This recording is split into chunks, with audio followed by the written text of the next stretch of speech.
So today we're taking a look at a fan-made creation on what the Ring chapter would look like in Dead by Daylight. Let's jump on into it. Kings and queens, welcome back to the channel. I hope you're all having a fantastic day. Happy holidays as Christmas and New Year's approaches. I hope everyone is doing well.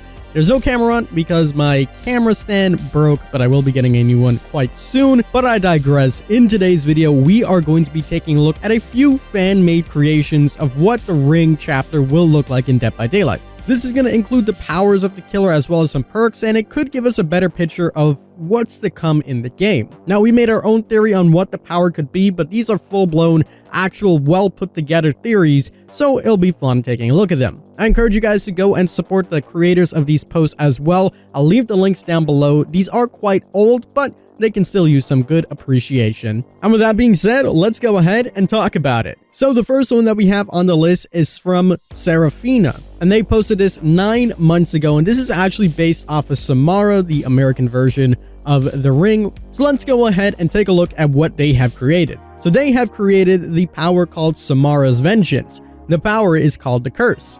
Hold down the power button to start burning horrific visions into survivors' minds, blinding their vision as you fill up their personal gauge.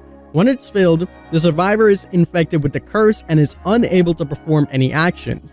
The curse is Samara's primary attack and cannot physically interact with survivors. If a survivor is down by any of Samara's abilities, they will be devoured by a pool of water and reappear on a random hook. When a survivor is cursed, Samara's lullaby will begin playing, and the survivor will be shown visions of an item they must find in the map before the song is over. If they don't find the item in time, they will be instantly down.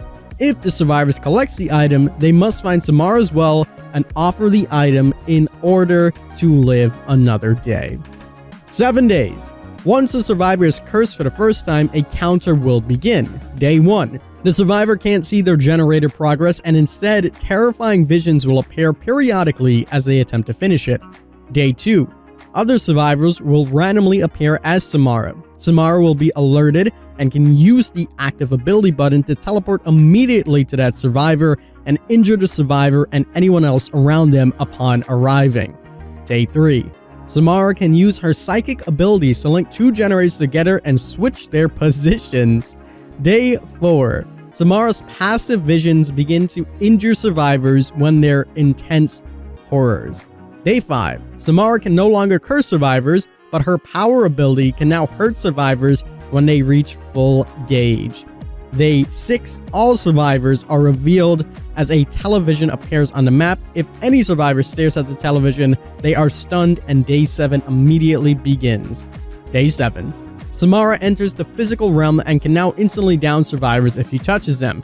If a survivor is stunned by the television, she can perform a special Mori and complete her curse on the survivor.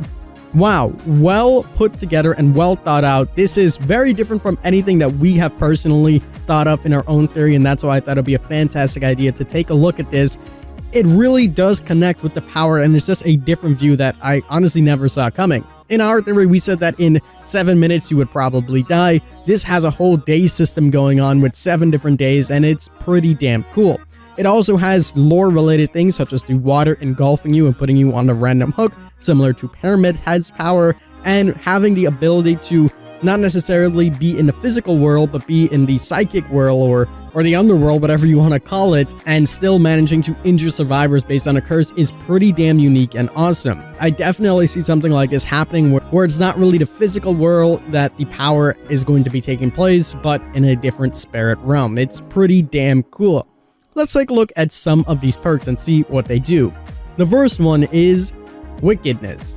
When the first generator is completed, it will instead reset back to 0 progress, and survivors on the generator will suffer from the blindness status for 10, 20, and 30 seconds. The killer cannot interact with the generator, and perks have no effect on the generator for the rest of the trial. So that is actually a pretty crazy perk. Having the entire amount of generator progress being completely negated, that is a really strong perk. I don't know how that well it would work for balancing, but holy hell, that is an interesting perk. It basically guarantees you a little bit of extra time. The next one is This Is My World. While in their presence, if you haven't injured survivors for 20, 15, or 10 seconds, you lower their healing and repairing speeds by 5, and you gain 5% increased movement speed. Now that is also a really crazy strong, powerful perk. So basically, if you're in a chase with a survivor, you lower their healing and repairing speed. So anyone working on a generator or trying to heal, they basically are affected by this, and you become faster, which is insane, forcing you to basically knock them down. I can see this working crazily good with some synergizing perks that make you even faster, such as play with your food or anything like that. It will literally be insane speeds. And the final perk is Hex Apocalypse. If a survivor attempts to escape through the hatch or the exit gates, the entity will block them and force the survivors to scream in horror, revealing their locations every time they attempt to leave. This lasts for 30, 50, and 80 seconds, and once the timer ends, all survivors suffer from the exposed status effect. Endgame collapse is paused if the exit gates are powered. So wow, this is a crazy perk, very similar to Know It, but honestly way stronger. You know, if survivors attempt to escape through the hatch or the exit gate, the entity just blocks them and forces them. Now this lasts for 80 seconds. It's like Blood Warden plus NOED together, but it's a hex perk. So I mean, you have to break the hex perk in order to get out. It also lasts 80 seconds, so realistically it's just a better Blood Warden, and you obviously have the high risk high reward if all the totems are gone. But with boon totems in the game, something like this could definitely work. I think it would need to be a little bit different, considering we already have perks that are a little bit too similar to that, and it is quite strong. But nonetheless, a well put together fan-made creation by Safina. Make sure you check it out in the link in the description. I really am happy with this. It looks pretty damn cool.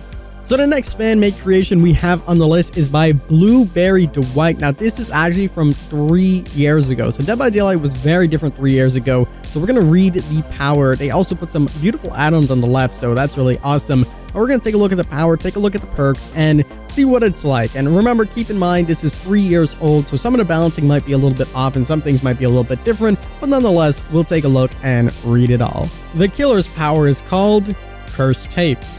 7 days, 7 hours, 7 minutes, sometimes all it takes is 7 seconds for an innocent being to end up in a living hell. Samara dwells on the fear that her presence instills even through the monitor or a television.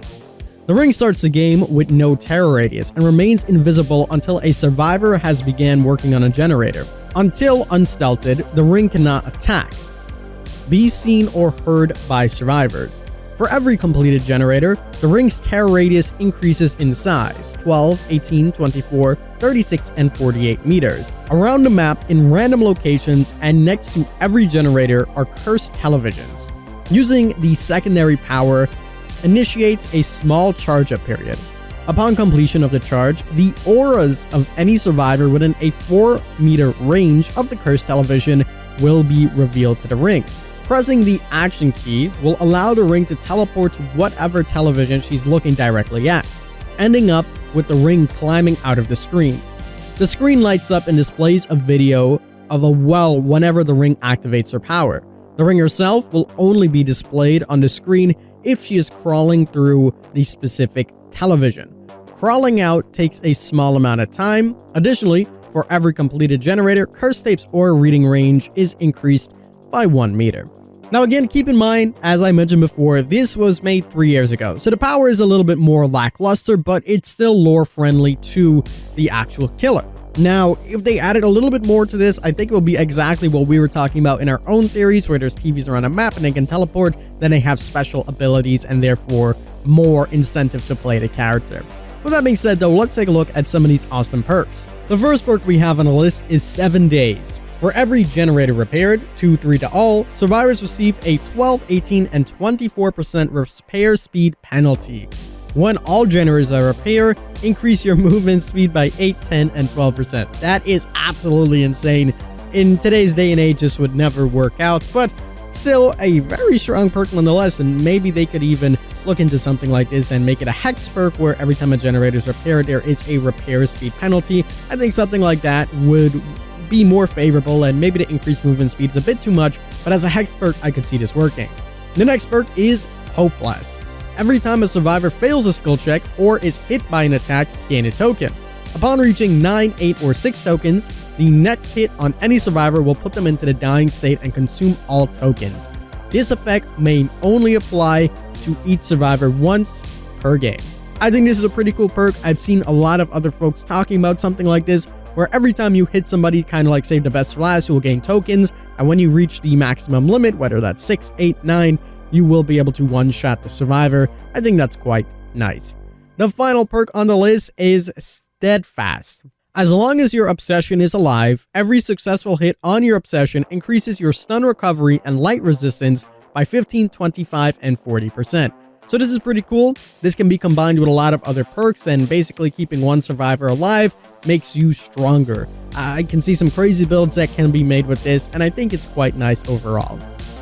I also want to take a look at some of these add-ons, specifically the Wooden Bucket and the Creepy Tape, just because it gives us a little bit more insight of the power. Let's take a look at Wooden Bucket. Considerably decreases the teleport time of cursed tapes and moderately decreases the aura reading range of the cursed tapes. So that's pretty cool. You know, we could see some powers like that where you crawl out the TV faster if a TV does come into the game, and I think that would be quite nice. Next, we have Creepy Tape. Tremendously decreases the teleport time of cursed tapes. The next attack within 4 seconds of leaving the cursed television puts survivors into a dying state. Now, something like this makes a lot of sense. We definitely could see a perk like that coming into the game, or add-on, I should say, and coming at the TV or teleporting, you have the ability to one-shot somebody. Obviously, people would run with sprint burst or whatever the case may be and have ideas of where they want to go, but it would be pretty cool if all the TVs were near a generator or somewhere along the lines of that, and you'll be able to catch them, similar to the Demogorgon's power or the Hag or Trap or whatever it is, but you can actually pick where you want to go. Think about it as Freddy teleporting, and then for 4 seconds, if he knocks you down, then you become instantly down. Maybe they even give us some oblivious perks. They love doing that, so you come out of the TV, you have no heartbeat or anything like that. It would be quite cool. But there you go, folks. That is pretty much going to wrap it up for today's video, taking a look at some of the fan-made creations.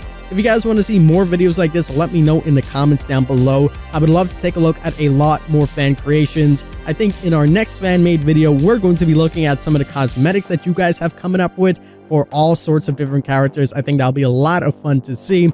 But that is going to do it for today's video. Later on today, we are going to be posting a sponsored video by Ewan, so that's going to be coming up later tonight. Tomorrow morning, we're going to be posting a Dead by Daylight 2022, like our wish list. We've done one like that in the past for 2021. We did receive a few things that were on the list, so I thought it would be a lot of fun to revisit the idea and make one for 2022. In the night of tomorrow, we are going to be posting a little bit more of an entertaining video, so that's going to be a lot of fun. You guys are going to see more of the creative side of my editing style and stuff like that. And finally, on Christmas Day, we're going to give you guys a pretty good treat, a video like you've never seen before in the Dead by Daylight community. I won't give any spoilers away, but it will be with some awesome content creators, those content creators being Otsdarva, Polyester, and Spooky Loops. It's going to be a lot of fun, and I have a lot of exciting things planned for you guys for the rest of December and the start of January. But that's going to do it for me. I hope you guys did enjoy. Happy holidays, everyone. Stay safe out there. And as always, I'm the King. Until my crown to you guys, and we'll see you in the fog.